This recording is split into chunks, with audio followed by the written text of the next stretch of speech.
ഉപയോക്താക്കൾ ചോദിക്കുന്ന ഓരോ ചോദ്യത്തിനും ഉത്തരം നൽകാൻ ചാറ്റ് ജിപിടി ഉപയോഗിക്കുന്നത് എത്രത്തോളം വെള്ളമാണ്.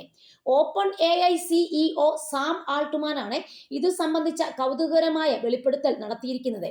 ഒരു ചോദ്യത്തിന് ഉത്തരം നൽകാൻ ചാറ്റ് ജിപിടി ഏതാനും തുള്ളി വെള്ളം മാത്രമേ ഉപയോഗിക്കൂ എന്നാണ് അദ്ദേഹം പറയുന്നത്. ആർട്ടിഫിഷ്യൽ ഇന്റലിജൻസിന്റെ പാരിസ്ഥിതിക ചെലവ് സംബന്ധിച്ച ചോദ്യങ്ങൾ ഉയരുന്ന സമയത്താണ് ഈ വെളിപ്പെടുത്തൽ. ഓരോ ചോദ്യവും ഏകദേശം 0.0000085 ഗാലൻ വെള്ളം ഉപയോഗിക്കുന്നുണ്ടെന്ന് ഒരു ബ്ലോഗ് പോസ്റ്റിൽ ആൾട്ടുമാൻ പറയുന്നു. അത് ഏകദേശം ഒരു ടീസ്പൂൺ വെള്ളത്തിന്റെ 15 വരും എന്നാണ് സാം ആൾട്ടുമാന്റെ വെളിപ്പെടുത്തൽ. ചാറ്റ് ജിപിടി പോലുള്ള എഐ മോഡലുകൾ വലിയ സെർവർ ഫാമുകളിലാണ് പ്രവർത്തിക്കുന്നത്. അവ നിരന്തരം തണുപ്പിക്കേണ്ടതുണ്ട്. അതാണ് ജല ഉപയോഗത്തിന് ഇടയാക്കുന്നത്. ഈ വസ്തുതയാണ് ചാറ്റ് ജിപിടിയുടെ ജല ഉപയോഗം സംബന്ധിച്ച ചർച്ചകൾക്ക് വഴിതെളിക്കുന്നത്. ഈ സാഹചര്യത്തിലാണ് സാം ആൾട്ടുമാന്റെ വെളിപ്പെടുത്തൽ.